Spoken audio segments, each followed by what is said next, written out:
the voice of truth, the official radio station of the Church of Christ or Iglesia ni Cristo.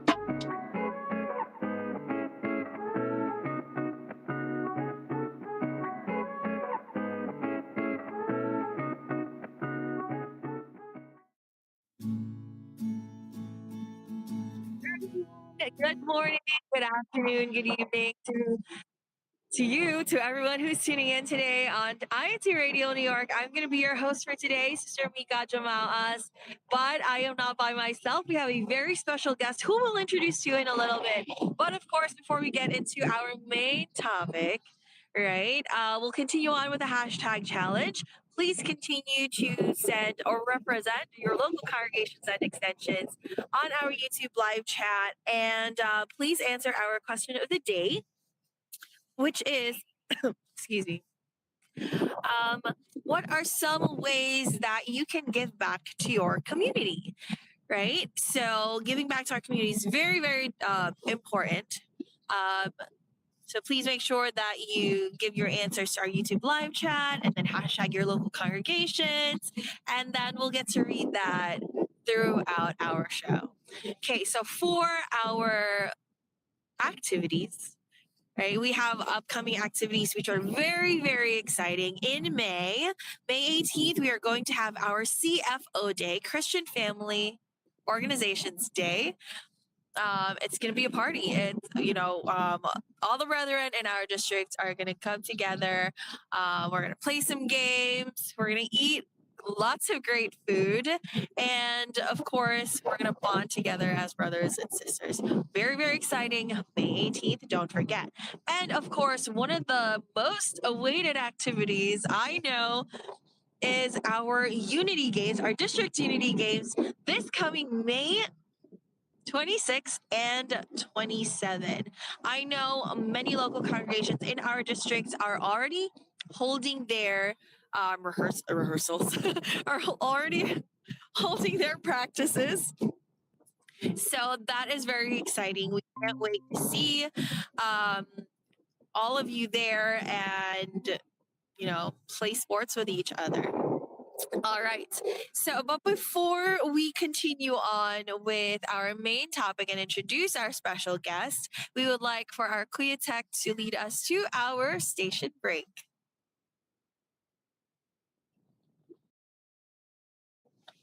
No, are we not? Okay. You are listening to Iglesia ni Cristo Radio, the voice of truth.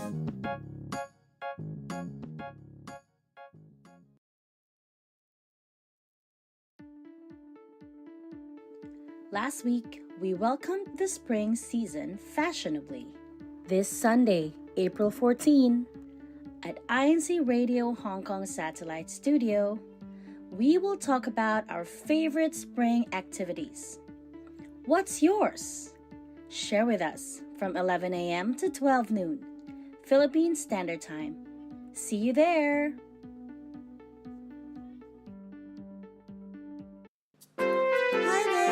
Are your travel plans for the spring all set?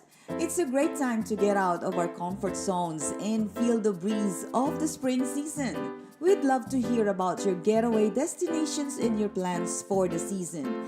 Join us in our discussion and share with us where you're headed and what adventures await in your travel.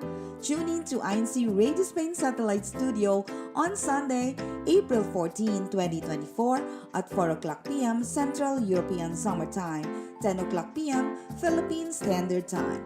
See you there!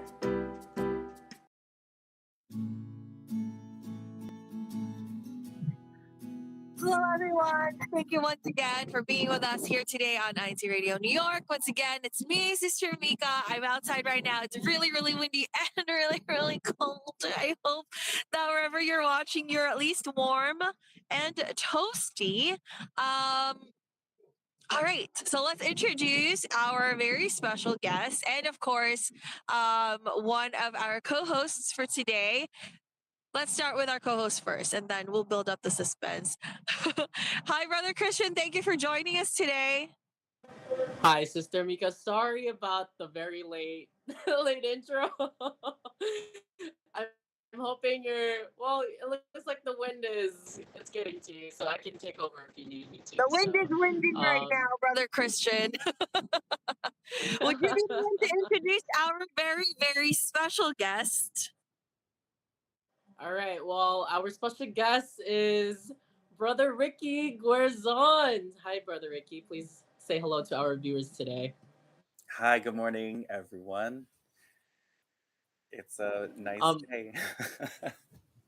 Is it? I mean, I heard it was raining just a few minutes ago. So, um, but it's okay. You're here. We're gonna have a great show. Brother Ricky, can you tell us what local congregation you're from? From the locale of Westchester, New York. All right. Okay. So I'm pretty sure Sister Mika talked about our main topic for today, which is giving back to our community.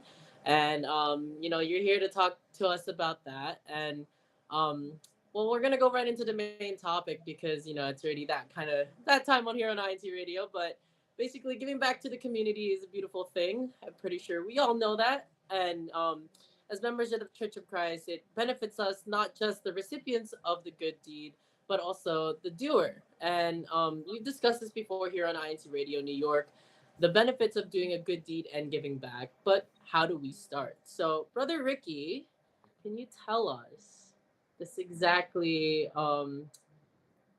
Just before we get into that, just introduce what are your duties and what do you do on a daily basis? So I'm organist, finance, and also District Kadiwa SDS chair. So we deal with the community and socioeconomic uh, events and activities in the district. Yes, and you mentioned Kadiwa, so it's the second week, and for the viewers tuning in, the second week here in the Church of Christ always means that it's our monthly meeting for those members who are 18 and above non-married. So, um, tell us what the meeting topic is for this month, Brother Ricky. The topic is how to be a community leader. Right, and as a community leader, can you just tell us some simple ways that we can get involved in our community? I know there's a lot of different ways, so I'm pretty sure Sister Mika already talked to you about it the other day. If you can share with us those ways. Some things you can do is, volunteer, find things around your community. It doesn't have your region, like your city, your county, something you can volunteer at. A great place to look um, for those opportunities would be like schools, libraries, and through church. Right, and when we do a lot of things for the church as well, right? Can you tell us that what's that organization that we do in the church that helps in giving back to the community? So we have a few, but we have our FYM Foundation, we have our INC Giving, and that one we can really get on the local level. Whereas we have a lot of big events and activities, but let's just say like New York, for example, right? We have activities in New York City, and people from Boston or Woodbury will come down to support the activity, which is great. And it shouldn't be like the one all end all, but we should take that and be inspired to take those activities and those ideas back to our own communities. So Boston can have their activity on a similar level. Woodbury, Rochester, anywhere else, they can take what we've gotten from having that big event, and then now moving it towards a local, catering it towards the local level. Right, and as one of our stuff here on especially in one of those programs that we've done, is you know really giving back to the community and really try to be there for those in the best way possible and really trying to give back to them, right? Um, can you tell us like some of the INT giving activities that you participated, or like what was like one of your favorite activities from the past that we've done? Uh, I love the beach. I love water. So we have our coastal cleanup activity. We haven't done it in a while, but we've gone out to, even like New York City, like sometimes there is trash along the waterways. So being able to clean up that and, just seeing the place, that I love to go to clean and for others to go to, that makes a huge difference. There's other people clean up parks. Um, we're doing a lot of cleaning right now, but we also have like tree planting. We have we do like singing for our cause, or all these different things where we recognize members in the community, our first responders, nurses. There's like anything you want to show anyone you want to show your appreciation to. We've probably had that activity. Um, but yeah, there's too many to name. Blood drives are also a big thing that I'm always excited for and excited to help out with. But yeah, No, I can totally relate to what all of those things that you said. I think we've done we were trying to do a coastal cleanup as well, and I've seen like other districts have done it too, which is a really cool activity. But I think one of my favorite ones would probably also be one of the blood donation drives. I know we talked about it in the past, but Brother Lance is scared of needles, but he's not here right now. So, but we always talked about all of those INT giving activities, and I definitely do agree that it's a good way for us to give back to the community. For those of us that are just tuning in right now, make sure you also answer the question of the day, which is, what are your favorite and simple ways to give back to the community? Let us know in the chat below, and then we'll read out your answers as we go along with our conversation for today. Um, and you said you like water, right? Like you used to swimming is your favorite sport. yeah, I swam competitively in high school, and then for our Unity games back in 2014, whew, and then again in last year. So I've just always been I'm lifeguard instructor, swim instructor, and I do a lot of things still in aquatics. So do you think in the future we'll try to have more activities that are related to that as well, since it's also your passion? Do you think? We can definitely have a swimming clinic, and it's never too early or late to learn how to swim or how to float. It is also a great, um, life-saving skill for you to know for yourself and for others in case of emergency. Oh, brother Ricky, is that your mic? I'm hearing a little bit of a little. Feedback? Yeah, it's all good. It's all Okay. good. We're All right. Well, we're trying to come up with some simple ways to get involved with our community, right? And I think we talked about all of these INT giving between the local and the district. Can you tell us, were there any other local level INT giving activities or ways that your local congregation has given back to the community? One of our biggest activities, and I guess most successful, would be our winter wear clothing drive. I personally was one of the people who supplied steadily because I'm a hoarder. But so it's always I think like when Katrina happened, year like 2012, 13, around that time.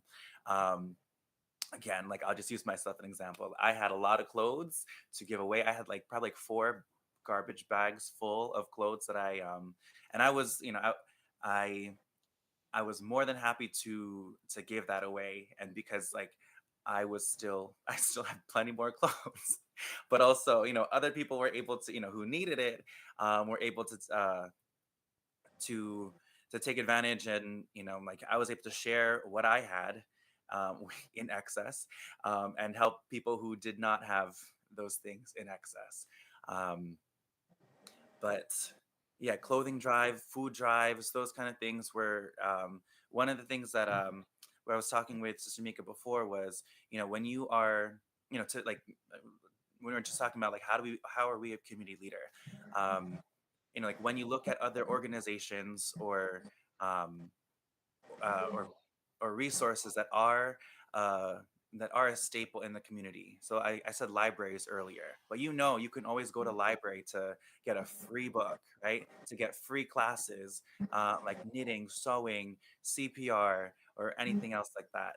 And I was like, how can we like have that kind of presence in our community as in our congregations. um, so like piggybacking for that, if we have activities in our local on the local level consistently, that the community around us knows that to come to us if they are looking for um, help in any kind of way or learn new skills. um, it's like blood drives. You can, if you're donating whole blood cells, you can donate every I think 3 weeks. But for those of you who, again, who don't like needles but still want to help out, if we have like if we are an established place that has like at once every quarter, so that like, hey, I want to donate blood, and I don't really feel like going to the donation center, but I know the church, like I know the Iglesia Ni Cristo does it once every quarter, and like I think that's a good, if they know us at least for that, even just to get their foot um, like and just be involved with our activities, then they know they can always come back to us for anything else. Like, hey, what else are you guys doing? Oh, we have policeman appreciation month coming or appreciation day coming up. Do you know anyone that like um who is a public servant or a first responder that we could recognize specifically, or like um a fire station, and they're all volunteering their time, and in a similar way we're volunteering our time with church. So we can there's so many things that intersect, that we can relate to others, and we can use that to to build those relationships, to have more activities, and um, yes. No, I love it. Keep going. No, yeah, you're right. You're so right. It's so good that we are able to come up with these different kinds of ways to just, be a part of the community and to be able to give back to them. Um, and kind of one thing for me is that I like to support. I'm a very sporty person, so if you haven't tell, can't tell. I play a lot of volleyball. So what on my spare time, what I like to do is I support the local sports team. That's like we do a lot of fundraisers too. I'm pretty sure the organization that I play for, they love to not only get us together and to collect funds, but also to give back in some way by doing classes and even doing community hour, which is really cool because, um, in some days we have to pay for those sessions, but in community Mhm. hour, it's 1 full hour of free volleyball, and you get to practice on your skills. You come in, you work on whatever you need to do, and that's also one of the ways that we mentioned, which is supporting your local sports teams because they also do some stuff like that. um all right, well, brother Ricky, I just wanted to also ask, you mentioned about joining a class, right? Like, um at the local library, like how often do you think libraries usually post their schedules to do those kinds of things? For um, some viewers, there are like some viewers that might be asking or like wondering, um, you know, like how can I do I just go to a local library, and then where would they usually have it posted, or who do I approach when I walk into the library?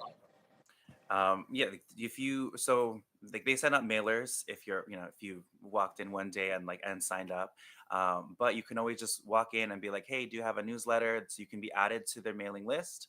I guess physically, the physical mailers or digitally, like via email. But those are updated usually like every quarter, so every 3 months or so.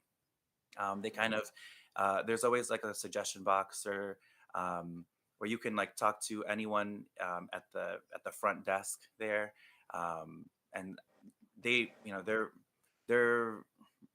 they're a reflection of the library, and they are very good at being as being a resource themselves. So if you don't have the paper in front of you and you say, hey, what classes do you have, they know usually off the top of their head what they have coming up, what they've done in the past. And if you're part of that community as well, you can always suggest something if you want to learn how to sew. We can like, hey, do you have a class already? If not, suggest it, and they'll find someone for that. It's their entire business model is to serve the community, and they get their ideas from people who come in regularly for those classes. Now I kind of make that kind of makes me want to visit my local library and just see what's up and what's happening in my community. Like, you know, um, well, there's so many things that we can talk about in terms of that. But before we move on to we're kind of nearing the end anyway. But I just wanted to read some of the comments that we've gotten from our viewers, and I just want to get your opinion on these things. So um, Perlita Sazon says, assisting people who needs with needs like seniors crossing the street or like carrying heavy stuff. Um, and I feel like there's also another comment I saw, but there was also another one that was saying about they were doing a cleanup drive. Do you think these are really great activities for people to be engaging, especially in the times that we live in? Yeah, definitely. Those kind of activities, like let's say use a cleanup drive, right? If we're already there doing something to help, and someone sees like a group, they can be inclined to help out, and like maybe they've wanted to help out in that kind of way and like clean up make their community look cleaner, beautiful. And but they just didn't have the resources or didn't know how to help on that scale. And if they see someone doing it, they can just join on in and help someone else. Something as someone's crossing the street. Again, we can make an activity out of anything. So let's just say like there's a really busy intersection, right? And there's a lot of foot traffic. If we like for like an hour or two, you just stand on both sides of the street and assist, like ask someone like, hey, do you need help with your groceries? And like one person walks across the street with them, and like make sure that they're supportive, or like that they don't feel rushed if they need more time to cross like Queens Boulevard, right? They don't feel rushed to so they don't get hit by a car or something. Um, so those like anything is like if you're giving back, you're helping out. People see that it's one of those pay it forward. If you see something good, they if they see some good, someone does something good, they're more inclined to do something good as well. Right, right. Thank you for sharing that, Brother Ricky, and for as well as our comments that are doing those great things. Those are very not easy things to do, but when you do it together as a really as a group, it's definitely achievable and definitely able to go forth with those goals that you want to give back to the community. I'm just trying to see who else in the comment sections. Oh, someone also says donating slightly used clothes or anything that will be useful to anybody. Yes. Those are great examples as well. And we've also talked about that as well, about doing clothes drives. Like I think you mentioned it earlier, Brother Ricky, but we did one a couple of years ago in the Bronx, right? I believe it was like an INT giving event, and it was really cold that day. That's all I remember, and it was a lot of No, people. yeah, we like the clothing, yeah, the clothing drive. I remember it was like at a park. We just literally had all these jackets, sweaters. We put them up on hangers, and like they had like that chain fence, so we were able to put everything up on like three different levels. People just came up and just like, I want that one. Like, here you go. Here's a bag. Take more. Like take as many jackets as you want. Like I have kids. You know, it's like help yourself. This is free for anyone. And if you want 5 new jackets for yourself, you have 5, you know, you just saved a lot of money. That's true. That's true. You just save yourself a lot of money. Um, Kind of makes me want to go thrift shop. But no, it's like it wouldn't be considered that because you're giving back to the community. It's a donation, so it would be that. I believe I saw one comment from Marisol Costales. She says, in regards to the library section that we were talking about earlier, she says you can also go to the library's website, which is actually very helpful too. I know some the near public library websites, they have a lot of things going on in there. Mhm. So definitely you'll find something, one or two things in there that you can do, or you can even join to support. Um, Before we continue on with our last section for our main topic for today, I just wanted to quickly share about this one INT giving activity uh, uh, that I really loved in doing. When we did it here in Forest Park. I don't know if you remember that, Brother Ricky, but it was for the Christian Society of the Deaf. Remember when we did the INT giving event for them? I really loved that one when we had that activity. Um, I think that was a really great way for us to not only get to know, like, it shows that doing events like those, right? You get to know more people within the community and reach out to other people in those kinds of communities as well. Yeah, Um, I know when he said it was the deaf community that we reached out to, and we were able to kind of introduce ourselves and like preparing for it. Some of us learned some sign language, even just a simple like like hi, my name is Ricky or something like that. It's when would you have thought I needed to learn sign language or like just um, a simple gesture in sign language. And you see people of the deaf community out, like they're just like regular people. You see them at the mall, airport, anything like that. So just having that, learning something like that it'll make a positive impact on their day as well. For that someone took the effort to learn a simple gesture. Right. Well, Brother Ricky, thank you so much for joining us on our show today and to talk about ways to give back to the community. Before we let you go, do you have any shout outs and greetings that you would like to give? I got one. Um, so I came on here back in last year in April, and I was and I said and my shout out was to my nephew who was newly born. At that, I think he was born that morning, and he's celebrating his first birthday on April 15th. So shout out to my nephew who's turning 1, and shout out to myself, the best uncle. We love a self shout out, from time to time. All right. Well, thank you so much for being on our show. And for those of you tuning in today, thank you so much for joining us on our show today and for tuning in. And thank you so much to the church administration for giving us a platform like this to share and speak about important topics like these. And of course, don't forget to catch us again next Saturday at 11:30 a.m. Eastern Daylight Time. That's 11:30 p.m. Philippine time. Greetings to our district staff, station manager, executive producer, and main studio techs, especially to our district minister, Brother Sheridan Santos, our assistant district minister, Brother Neil Patrick Omelda, and of course, our CFO advisor, Brother Ivan Diaz. That brings us to the end of our show. Good morning, good afternoon, and good evening, everyone. Have a great day.